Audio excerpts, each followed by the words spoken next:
Hola, bienvenidos a Pastillas para el Alma, ese rincón donde la palabra de Dios se convierte en bálsamo, luz y verdad para el camino. Hoy nos adentramos en uno de los relatos más intensos y mal entendidos del Evangelio, la purificación del templo, en el capítulo 2 de San Juan, del 13 al 22. Muchos piensan que Jesús perdió los estribos, pero en realidad lo que vemos allí no es ira descontrolada, sino un celo santo, un amor abrasador por la casa de su Padre y por ti. Acompáñame a descubrir cómo este gesto profético, más que una limpieza de mesas, es en realidad una revelación velada de su cuerpo, su cruz y su resurrección. Porque Jesús no vino a restaurar un edificio, vino a convertirse él mismo en el verdadero templo donde Dios y la humanidad se encuentran para siempre. El evangelista, según San Juan, nos ofrece un relato de las acciones de Jesús con un enfoque muy concreto, como lo que Jesús hizo en el templo apunta anticipadamente a su muerte y resurrección. Por eso vamos a examinar esos versículos de Juan capítulo 2, versículos del 13 al 25 y tratar de desglosarlos. El Evangelio de esta semana dice así: se acercaba la Pascua de los judíos y Jesús subió a Jerusalén. En el templo encontró a los que vendían bueyes, ovejas y palomas, y a los cambistas sentados en sus puestos haciendo un látigo de cuerdas. Echó a todos del templo y junto con las ovejas y los bueyes derramó las monedas de los cambistas e hizo volcar sus mesas. Y dijo a los que vendían palomas: quiten esto de aquí, no hagan de la casa de mi Padre una casa de comercio. Sus discípulos recordaron entonces que está escrito: el celo por tu casa me devora. Los judíos le preguntaron entonces: ¿qué signo nos muestras para obrar así? Jesús les respondió: destruyan este templo y en 3 días lo levantaré. Los judíos replicaron: han sido necesarios 46 años para construir este templo y tú lo levantarás en 3 días. Pero él hablaba del templo de su cuerpo. Por eso, cuando resucitó de entre los muertos, sus discípulos recordaron que había dicho aquello y creyeron en la Escritura y en la palabra que Jesús había pronunciado. Mientras estaba en Jerusalén durante la fiesta de la Pascua, muchos creyeron en su nombre al ver los signos que realizaba. Pero Jesús no se fiaba de ellos, porque conocía a todos los hombres y no necesitaba testimonio de nadie sobre el hombre, pues Él conocía lo que hay en el corazón del hombre. Muy bien, detengámonos aquí. Hay mucho contenido en este relato, así que vamos a recorrerlo paso a paso y destacar algunos puntos claves. En primer lugar, fíjate en cuándo ocurre esto. Juan lo enfatiza 2 veces: sucede en tiempo de la Pascua judía. Si volvemos al Antiguo Testamento, Levíticos 23, Éxodo 12, la Pascua era la fiesta que no solo celebraba la salida de Egipto y la liberación del faraón, sino que también se conmemoraba cada año en la primavera, aproximadamente en marzo o abril. Así que cuando Juan dice que era tiempo de Pascua, nos está diciendo que era primavera. Aquí hay una conexión entre este pasaje y nuestra propia celebración litúrgica durante la Cuaresma. Nosotros también, de algún modo, nos preparamos para la gran Pascua de la Resurrección. Esta es la primera conexión, una conexión litúrgica. El segundo elemento que queremos subrayar es el motivo por el cual Jesús volcó las mesas de los cambistas y los expulsó con un látigo. Esto es algo serio. ¿Por qué actuaría así Jesús? ¿Cuál es la razón? Muchos suponen o incluso afirman que los cambistas estaban estafando a la gente y que por eso Jesús se enfureció. Pero observa que el Evangelio de Juan no dice eso, y hay una razón.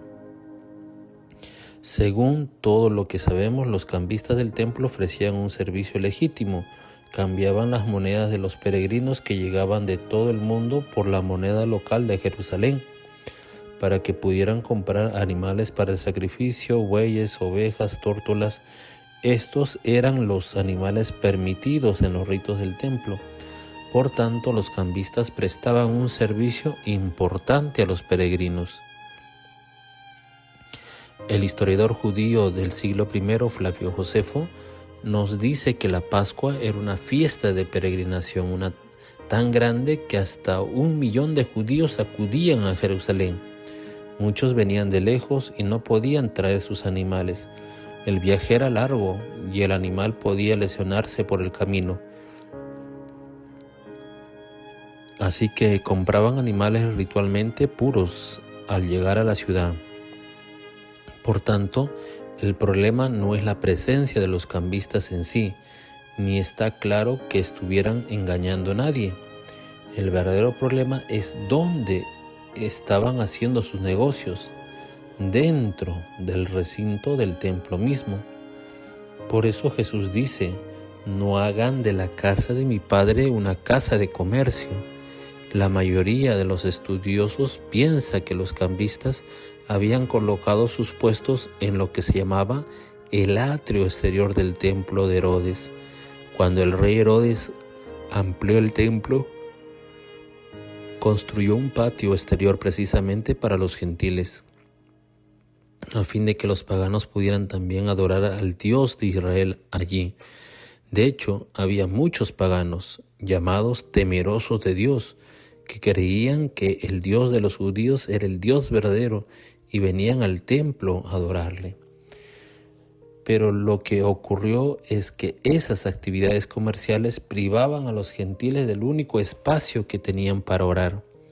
Jesús los expulsa y dice: no hagan de la casa de mi Padre una casa de comercio, porque no se puede orar en un mercado.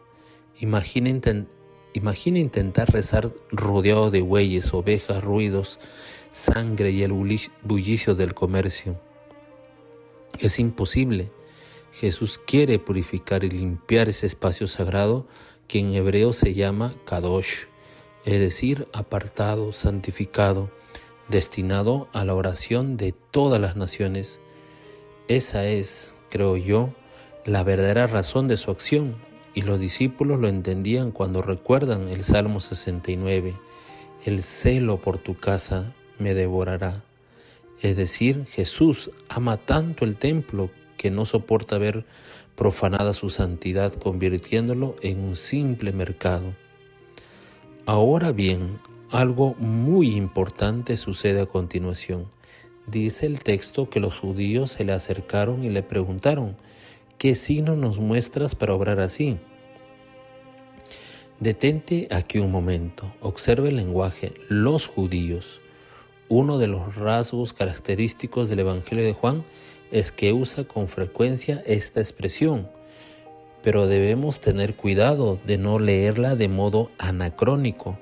Hoy, cuando decimos los judíos, nos referimos a un grupo religioso con creencias, leyes y escrituras compartidas. Pero en el siglo I después de Cristo, Jesús mismo era judío y también lo eran sus apóstoles. Y de hecho, la palabra griega Judaioi se traduce mejor como judeos, es decir, los habitantes de Judea, especialmente de Jerusalén, en contraste con los galileos, como eran Jesús y sus discípulos. Ambos grupos eran judíos, celebraban las mismas fiestas y compartían la misma fe, pero existían tensiones regionales y políticas entre el norte, Galilea, y el sur, Judea. A lo largo del Evangelio de Juan, los judíos suelen referirse a las autoridades de Jerusalén, los sumos sacerdotes, saduceos y quienes controlaban el templo. Así que cuando los judíos le preguntan a Jesús, ¿qué signo nos das?, en realidad están exigiendo una justificación de su autoridad.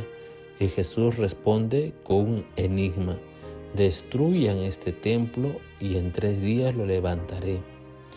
Ellos lo entienden literalmente, refiriéndose al templo de piedra, considerado la casa de Dios, y le replican: han sido necesarios 46 años para construir este templo, ¿y tú lo levantarás en 3 días?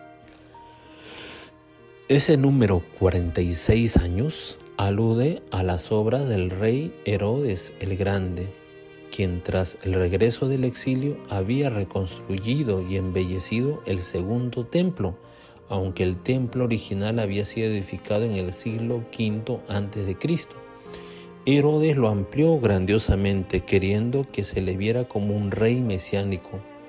La profecía judía decía que el Mesías edificaría un templo más glorioso que el de Salomón, y Herodes intentó cumplir esa expectativa mediante la arquitectura.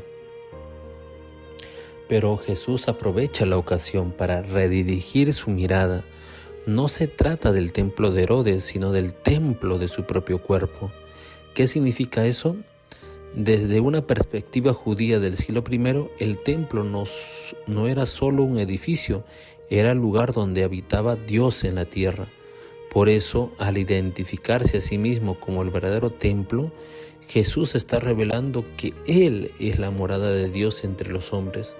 Su cuerpo es donde Dios ha venido a habitar con nosotros. Como dice San Juan en otro lugar, 1:14, el Verbo se hizo carne y habitó entre nosotros. La palabra griega es eskenosen, que significa plantó su tienda o hizo su morada. Esta es una revelación de la divinidad de Jesús y al mismo tiempo un anuncio profético de su resurrección. Ellos destruirán el templo de su cuerpo, pero al tercer día Él lo resucitará. Por tanto, este gesto dramático no es solo una protesta contra la corrupción, sino un signo poderoso que señala directamente la pasión, muerte y resurrección de Cristo. Y así, hermano, hermana, este pasaje que parece de furia, en realidad late de amor. Jesús expulsa del templo lo que impide la oración, lo que aleja a los gentiles, lo que convierte lo sagrado en mercancía, pero al hacerlo nos señala algo aún más profundo. Él es el nuevo y eterno templo. En su cuerpo crucificado y resucitado, Dios ha venido a habitar plenamente entre nosotros. Que esta pastilla te recuerde hoy que tu corazón también es templo del Espíritu Santo. Hay en él mesas que deben volcarse.